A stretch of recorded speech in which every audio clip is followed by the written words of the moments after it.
Então, o nome da série que nós começamos, na semana passada, Heróis da Fé. Nós, eu e o pastor Cício, tomamos como ponto de partida o capítulo 11 de Hebreus, da carta aos Hebreus, que geralmente é chamada de Galeria dos Heróis da Fé.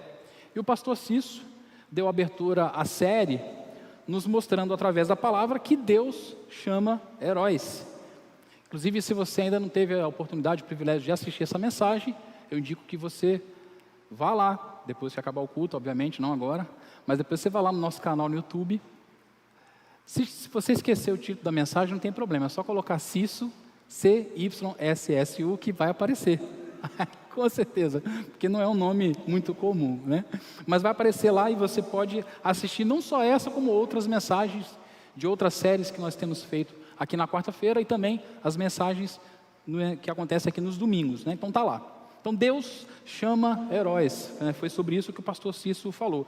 E dentre muitas coisas legais que o pastor Cício falou na semana passada, teve uma frase que me chamou a atenção logo na introdução. Ele disse o seguinte: os heróis são arquétipos de algo. Ou seja, os heróis se tornam um padrão, se tornam um modelo ou uma referência em sua forma de agir. Pois exatamente por conta dessa sua forma de agir, que eles se tornaram vencedores. E todo mundo quer ser vencedor, não é verdade? Ninguém nasce, cresce e pensa assim, eu quero perder. Todo mundo quer vencer na vida, em todas as áreas. Então, nós precisamos de arquétipos, nós precisamos de modelos, Então, os heróis acabam se tornando como arquétipos para nós. Tanto heróis dos gibis, das revistinhas em quadrinhos, como o pastor Cício citou na semana passada, quanto os heróis que nós encontramos nas páginas da Palavra de Deus. Falando sobre isso, sobre essa necessidade que nós temos de ter arquétipos, de ter modelos, o pastor Charles Swindoll disse o seguinte: nosso mundo necessita desesperadamente de modelos dignos de serem seguidos, heróis autênticos, pessoas íntegras cujas vidas nos inspirem a ser melhores, a subir mais alto e a nos destacar. Isso sempre foi verdade. E nesse ponto, Davi, acho que é um dos personagens mais conhecidos da Escritura, ele tem muito a nos ensinar. Ele é com certeza um dos grandes heróis da palavra de Deus, é um dos grandes heróis da narrativa bíblica. Inclusive, você vai encontrar o nome dele lá, na Galeria dos Heróis da Fé, de Hebreus capítulo 11. Davi é o único em toda a Escritura a ser chamada de um homem segundo o coração de Deus. E é com certeza, do Antigo Testamento, o personagem mais citado no Novo. E não é à toa, Davi fez muita coisa. Davi, em primeiro lugar, foi um músico de primeira. Lá em 1 Samuel 16, 23, a gente não vai ler, conta o momento em que Saul ficava possesso por um espírito, e Davi era chamado para tocar harpa, e acalmar ali o espírito de Saul. E o autor faz a questão de frisar que Davi tocava harpa e tocava com as mãos, porque era algo diferente, era algo diferenciado. Naquela época eles usavam uma espécie de palheta, que os guitarristas hoje usam, os violonistas também. Eles usavam isso para tocar a harpa, não é aquele tipo de harpa mais moderno que a gente tem em mente, era uma harpa diferenciada. E Davi se destacava porque ele fazia com as mãos, tanto que o autor de 1 Samuel faz questão de frisar. Então Davi foi um músico de primeira. Davi também foi um grande poeta, a maior parte dos salmos foi escrito por ele. Davi também foi um guerreiro valente, e também foi um excelente estadista. E mesmo quando ele ainda era um adolescente, teve que enfrentar um dos maiores inimigos de Israel, o gigante filisteu. E quando nós analisamos essa história, que nós vamos ler daqui a pouquinho, algumas partes do capítulo 17 de 1 Samuel, porque o capítulo é muito grande, então a gente não vai conseguir ler tudo, Separei aqui os pontos mais importantes. Quando nós analisamos essa história, essa narrativa da batalha de Davi contra Golias, nós percebemos algumas marcas que sempre estiveram presentes em sua vida, e que não só levaram Davi a vencer o gigante filisteu Golias, como também o levaram a se tornar o maior rei de Israel. Rei esse que é valorizado até hoje. Até hoje os judeus valorizam muito o nome de Davi, por conta de toda a sua história, e de como ele venceu, dentro daquilo que Deus colocou para ele fazer. Então podemos afirmar, sem sombra de dúvida, que Davi foi um vencedor. E nessa história, como eu falei, na luta de Davi contra Golias, nós vamos encontrar pelo menos 4 marcas que caracterizam um vencedor no sentido bíblico. E aqui eu quero frisar vencedor no sentido bíblico. Por quê? Porque o vencedor no sentido secular, no sentido do mundo, no entendimento do mundo, é diferente de um vencedor no sentido bíblico. Davi não foi qualquer vencedor, mas ele venceu segundo a vontade de Deus. E é sobre essas marcas, né, que apontam para esse vencedor segundo o sentido bíblico, que eu quero falar com os irmãos nessa noite. E a primeira marca, mas antes de falar eu quero ler o texto, que eu já ia esquecer de ler o texto, olha só. 1 Samuel 17, 45, 47, a gente vai ler na NVI. Como eu falei, o texto é muito grande, são 58 versos, então a gente não vai conseguir ler tudo, tá? Mas diz assim, a partir do verso 45. E Davi disse ao filisteu: você vem contra mim com espada, com lança e com dardo, mas eu vou contra você em nome do Senhor dos Exércitos, o Deus dos Exércitos de Israel, a quem você desafiou. Hoje mesmo o Senhor o entregará nas minhas mãos, e eu o matarei e cortarei a sua cabeça. Hoje mesmo darei os cadáveres do exército filisteu, às aves do céu e aos animais selvagens, e toda a terra saberá que há Deus em Israel. Todos que estão aqui saberão que não é por espada ou por lança que o Senhor concede vitória, pois a batalha é do Senhor e Ele entregará todos vocês em nossas mãos. Vamos orar? Pai, mais uma vez nós nos rendemos a Ti em oração e pedimos que o Senhor venha falar conosco através dessa reflexão. Já fizemos aqui a introdução, já lemos o texto e pedimos que o Teu Espírito Santo nos conduza ao entendimento, que o Senhor fale de maneira singular a cada um nessa noite, tanto aqueles que estão aqui presentes nessa noite, quanto aqueles que estão nos assistindo. Em nome de Jesus. Amém. Então, a primeira marca de um vencedor que Davi nos ensina é que o vencedor não se deixa levar pelo medo. Se você acompanhar a leitura desde o início do capítulo, você vai ver que a descrição que o autor de 1 Samuel dá para Golias é uma descrição muito imponente. Do verso 4 ao verso 7, você vai encontrar o seguinte: Golias tinha 2,90 metros de altura, usava um capacete de bronze e uma couraça de escamas de bronze que pesava 60 quilos. Então só a couraça pesava 60 quilos. Ele usava também uma caneleira e um dardo de bronze pendurado nas costas. E a ponta da sua lança pesava 7 quilos e 200 gramas. Olha que interessante. Como se não bastasse tudo isso, o texto também vai descrever que Golias era precedido, ou seja, à frente dele ia o seu escudeiro. O escudeiro era aquele que tinha a função de carregar o seu escudo. E eu não sei se os irmãos sabem aqui, mas os escudos, eles eram feitos de acordo com o tamanho do soldado. Então imagina o tamanho do escudo de Golias. Então Golias era muito imponente, era alto, era forte, usava uma armadura realmente que causava medo, né, que causava pavor, e além de tudo ele ainda tinha o seu escudeiro que ia à frente dele com um escudo enorme. E o texto diz que após ouvir as ameaças do filisteu, todos de Israel ficaram amedrontados, todos ficaram com medos, tanto os soldados quanto o próprio rei Saul.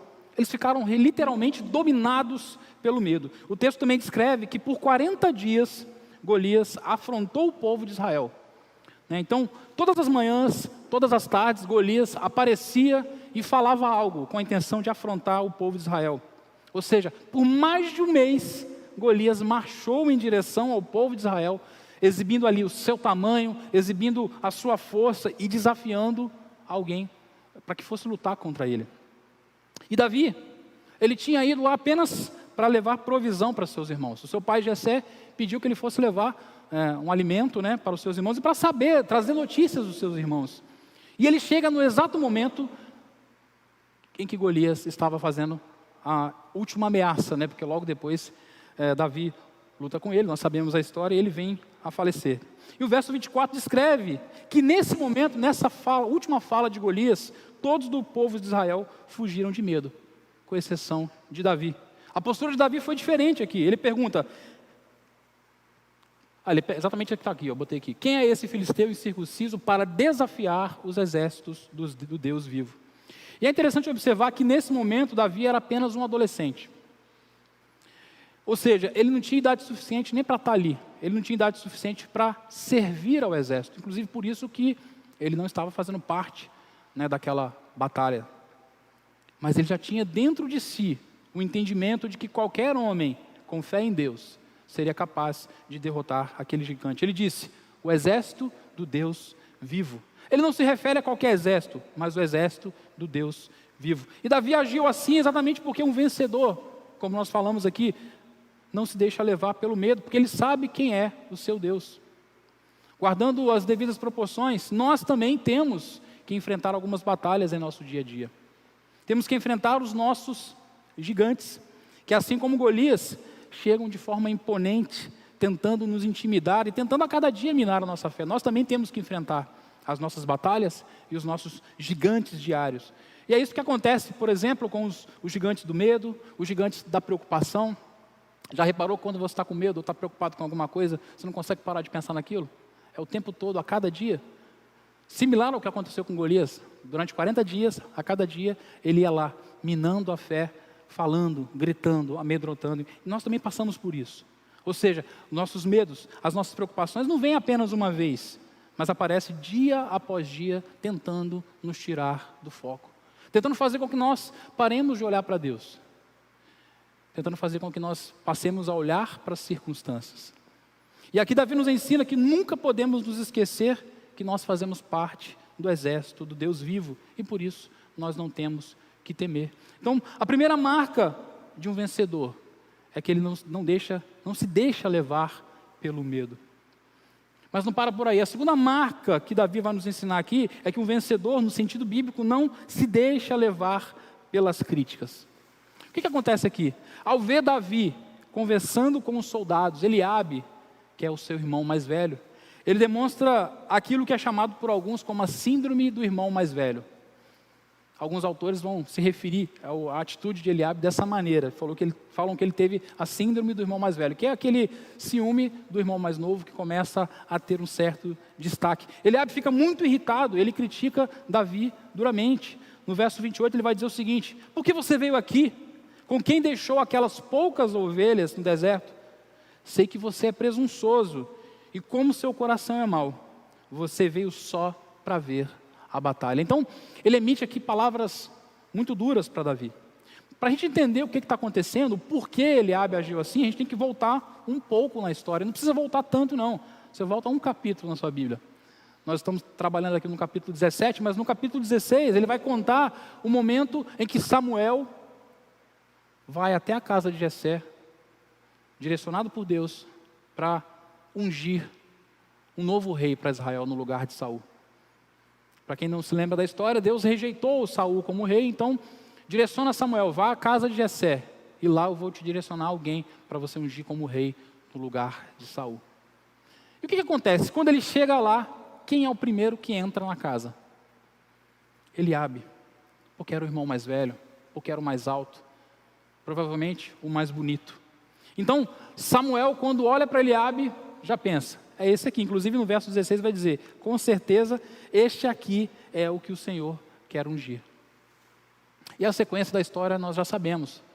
Aí vem outro irmão, mais outro irmão, mais outro irmão, e Samuel se enganando uma vez após outra, e Deus, enfim, fala para ele, Samuel, não é nenhum desses, você está olhando a aparência, mas eu olho o coração. Aí, de repente, Samuel pergunta, não tem mais ninguém? Aí o pai de Davi lembra que tinha mais o pequeno, que ficou esquecido, que estava no campo tomando conta das ovelhas. Ah, tem um, mas ele é mais novo, ele está lá tomando conta das ovelhas. Chame ele, por favor. Quando ele chega, Deus confirma que era ele. Então, Eliabe viu o seu irmão mais novo, aquele que, na sua mente, provavelmente era um moleque, ser ungido como o novo rei de Israel. Então, essa é a razão, com certeza, da sua atitude, do seu comportamento. Ou seja, o seu comentário tinha um quê de inveja, tinha um quê de acusação e a intenção de tentar humilhar Davi perante os soldados. Mas Davi não se prende às críticas do seu irmão, ele responde, o que fiz agora? Será que eu não posso nem mesmo conversar? Ele então se virou para o outro e perguntou a mesma coisa que ele havia perguntado anteriormente. Os homens responderam como antes. Davi simplesmente não dá muita atenção ao seu irmão. Ele ignora as críticas do seu irmão e continua fazendo o que ele tinha que fazer. Mas como se não bastasse isso, como se não bastasse ter que enfrentar as críticas do seu irmão mais velho, Davi também teve que lidar com um comentário negativo e altamente desestimulador do rei Saul. porque o rei Saul fica sabendo de tudo isso que estava acontecendo e manda chamar Davi. Quando Davi chega, Davi fala, não, eu vou lá lutar contra esse gigante filisteu. Ele não pode agir dessa maneira. Ele não pode falar contra o rei de Israel. E Saul então responde, você não tem condições de lutar contra esse filisteu, você é apenas um rapaz, e ele é um guerreiro desde a mocidade. E aqui, queridos, nós aprendemos que muitas vezes, além de termos que lidar com ameaças externas, ameaças que vêm de fora, temos que lidar também com críticas e comentários negativos internos. Críticas e comentários negativos que vêm de pessoas próximas de nós. Em Mateus 10:36, Jesus diz que os inimigos do homem serão os da sua própria casa. Muitas vezes as críticas que enfrentamos começam dentro da nossa própria casa, literalmente. Isso sempre aconteceu ao longo da história. Inclusive, na própria narrativa bíblica, José também enfrentou não só críticas, mas chegou a ser vendido pelos seus irmãos. Moisés foi duramente criticado pelos seus irmãos Arão e Miriam, e até Jesus, em determinado momento, não contou com a compreensão dos seus irmãos. Então é algo que nós temos que nos habituar, porque vamos passar por isso. Só que com Davi agiu diferente, Davi ignorou, Davi não levou a sério, Davi não se prendeu à crítica e ao comentário, tanto do seu irmão, quanto ao comentário negativo de Saul.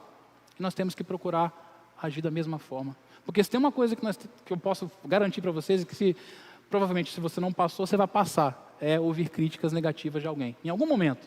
Quer seja no seu trabalho, na sua família, na igreja.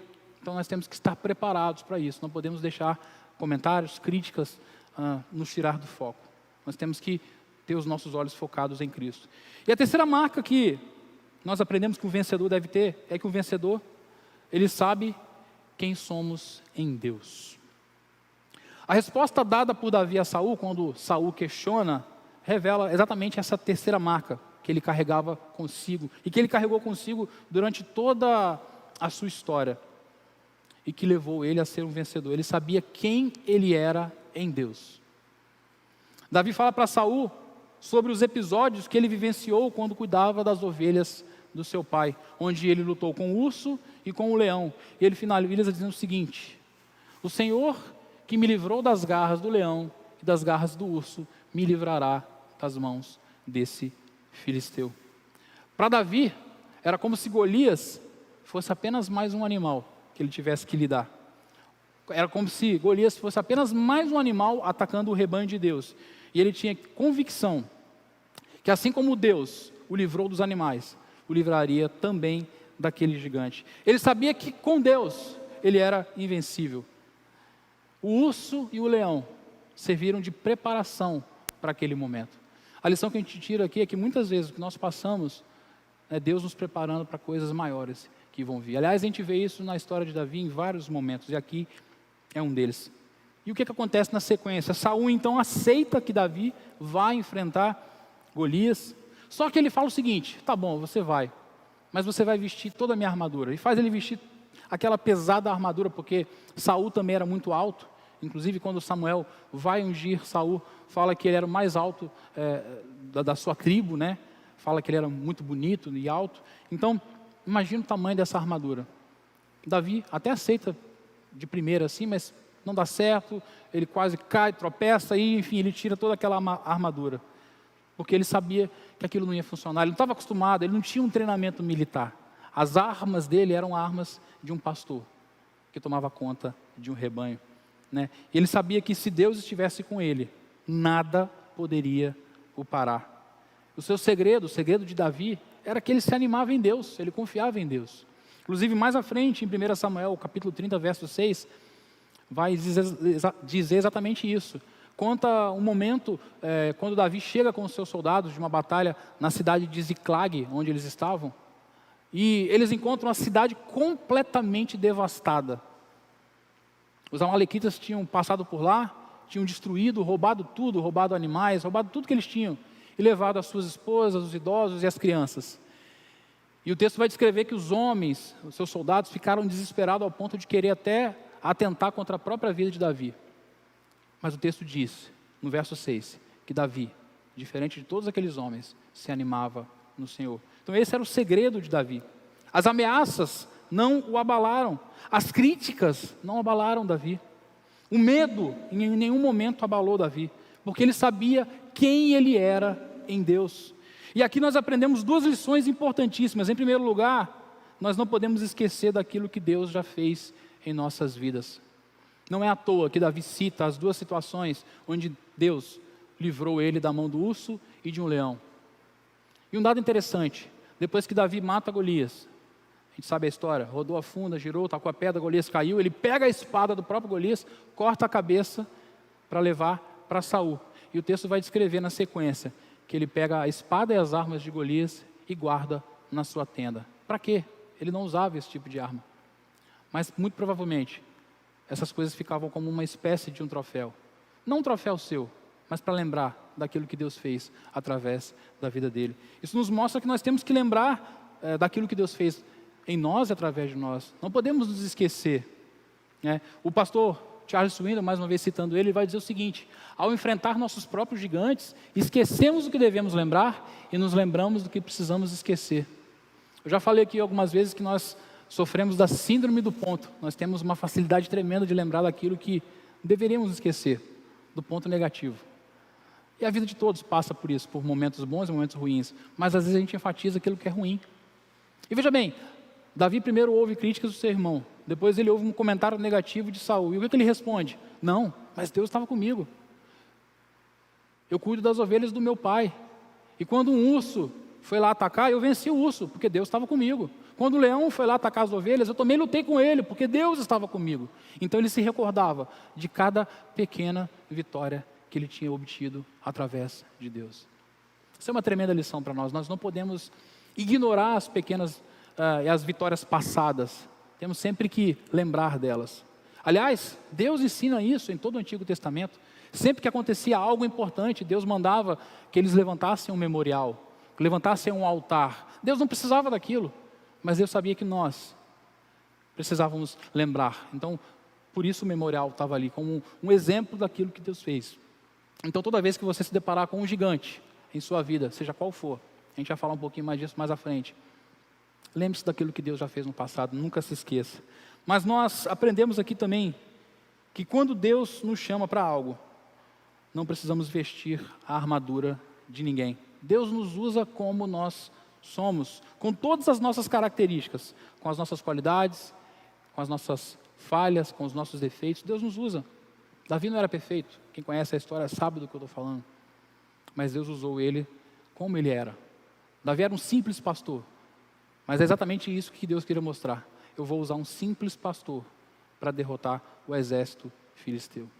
Eu vou contar uma coisa para vocês. O exército filisteu foi um dos maiores problemas do povo de Israel. Volta e meia eles estavam lá. Sabe quem venceu eles? Davi, porque Saul não conseguiu. Então isso é muito significativo também. Deus usou Davi, um simples pastor, para derrotar um exército, não com armas de guerra, mas com as armas de um pastor. Então, tudo aqui aponta para Deus, para mostrar que quando nós estamos com Deus, Deus faz proezas através de nós. E a quarta e última marca é saber quem Deus é. Se é importante saber quem nós somos em Deus, é mais importante saber quem Deus é. E saber quem Deus é, era com certeza a principal e mais importante marca de Davi. Pois dessa marca, se desdobram todas as outras marcas que nós citamos anteriormente. Se Davi não soubesse quem era Deus, ele teria sido levado pelo medo. Se Davi não soubesse quem era Deus, ele teria tido medo assim como os soldados e como Saul. Se ele não conhecesse a Deus de verdade, ele teria sido abatido pelas críticas do seu irmão. Afinal, era o seu irmão mais velho. Ele teria sido abatido pelo comentário negativo de Saul. Se Davi não tivesse intimidade com Deus, ele não saberia quem ele era nele. Enquanto todos fugiram de Golias, o texto vai dizer que Davi foi em direção a Golias. E após ouvir as ameaças e as intimidações, ele responde o seguinte: você vem contra mim com espada, com lança e com dardos, mas eu vou contra você em nome do Senhor dos Exércitos, o Deus dos Exércitos de Israel, a quem você desafiou. Então Davi tinha um entendimento tremendo de quem Deus era. Ele sabia que, cara, eu estou com Deus, eu estou com Deus, eu estou com tudo. Com essa fala, Davi demonstra de forma muito clara de que ele sabia quem era o Deus que ele servia. O Senhor dos exércitos, como ele mesmo diz, o Deus de Israel, o Deus de Abraão, o Deus de Isaac, o Deus de Jacó, o Deus que livrou o povo da escravidão do Egito, o Deus que estava à frente de todas as vitórias do povo de Israel, o Deus que livrou ele das garras do leão e do urso. E quando a gente traz isso para os nossos dias, em nossas vidas, muitas vezes nós passamos por situações que, como diz o ditado popular, situações que nos deixam sem chão. A gente não sabe o que fazer. São situações que literalmente nos deixam intimidados, com medo. E quando a gente deixa essa intimidação e esse medo de algo que vai acontecer, que muitas vezes a gente nem tem certeza, ele acaba nos consumindo. E nós passamos a nos concentrar nos pontos negativos. Exatamente como aconteceu com os soldados, exatamente como aconteceu com Saul, exatamente como aconteceu com todo o povo de Israel. E aí o que acontece? Na sequência nós esquecemos de orar, ficamos confusos e o pior, nos esquecemos exatamente quem Deus é. E se tem uma coisa que não podemos nunca nos esquecer, é quem Deus é. Se tem uma coisa que não podemos nunca nos esquecer, é que nele nós podemos confiar. O segredo de Davi aqui foi que ele não olhou para as circunstâncias, mas ele olhou para Deus. Ele olhou para trás e lembrou de tudo aquilo que Deus tinha feito, de todas as memórias boas, as vitórias que Deus já tinha dado a ele. E foi nisso que ele fixou o seu olhar, e nós devemos buscar fazer o mesmo. Para concluir, queridos, James Taylor, que foi um grande missionário batista na China, que alcançou uma grande área, né? Deus, através dele, alcançou uma grande área lá na China. Certa vez ele declarou o seguinte: todos os gigantes de Deus foram homens fracos que fizeram grandes coisas para ele, pois contaram como certo que o Senhor estaria ao seu lado. Quem conhece a história de Davi, sabe que apesar dele ter feito grandes coisas em nome de Deus, como James Taylor falou aqui, ele foi um homem fraco em muitos momentos, cometeu muitos erros. Ele adulterou com Batseba, ele assassinou Urias de uma maneira fria, calculista, completamente planejado. Ele foi um pai omisso em alguns momentos e foi um líder falho também, um líder que cometeu algumas falhas. Ele errou muito, mas foi chamado de um homem segundo o coração de Deus. Isso nos ensina muito, porque nós, assim como Davi, também erramos muito. Nós, assim como Davi, também falhamos. Também temos falhas em nossos caráteres, né? Mas se nós procurarmos ser semelhantes a Davi, não apenas nos erros, mas também na sua confiança em Deus, na sua obediência a Deus, com certeza seremos igualmente usados por Ele e venceremos as batalhas e os gigantes de nossas vidas. E quando a gente fala de batalha, fala de gigante, obviamente não temos que lutar uma batalha militar como a que Davi lutou, não temos que lutar contra um gigante como o que Davi lutou. Esse texto fala disso, né? Mas nos nossos dias, gigante é tudo aquilo que parece ser maior que nós.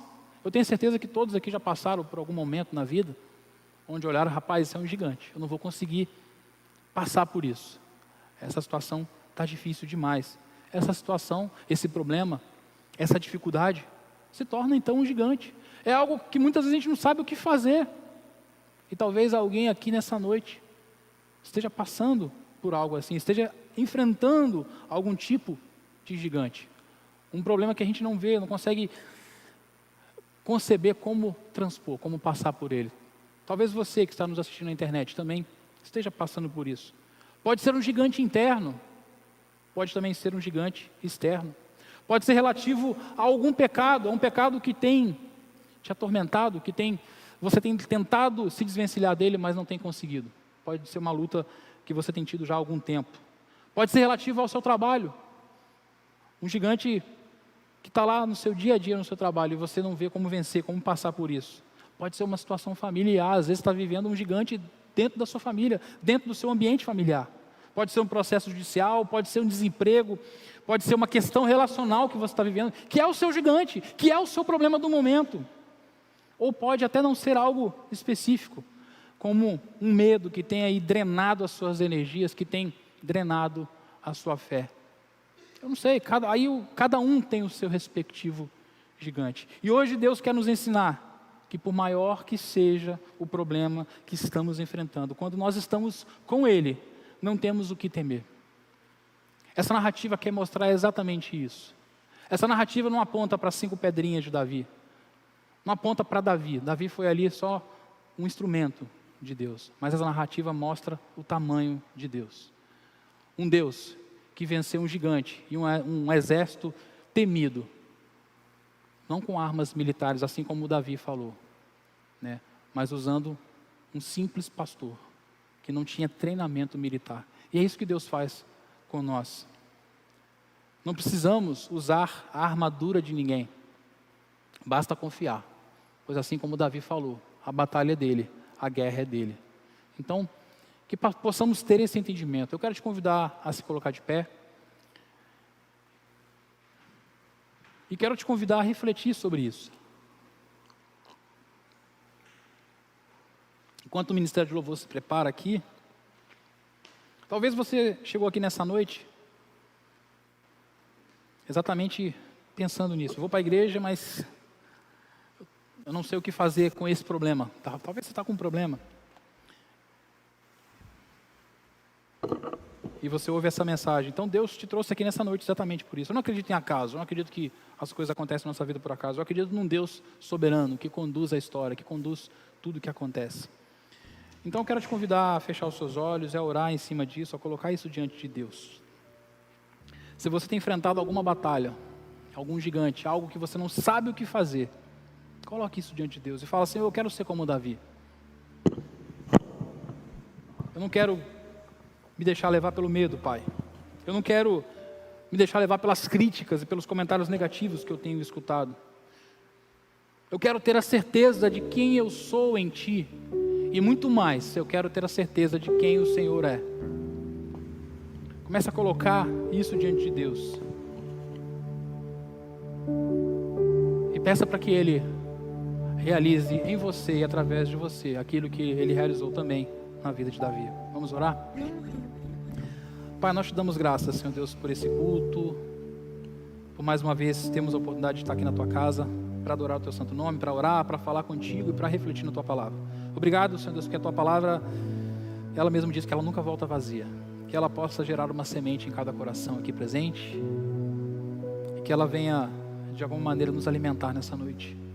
Eu não conheço a história de vida, o que cada um está passando, tanto aqueles que estão aqui presentes e aqueles que estão nos assistindo através da internet. Mas eu te peço, Pai, que essa palavra venha trazer mudança, trazer algum tipo de alteração na situação da vida de cada um.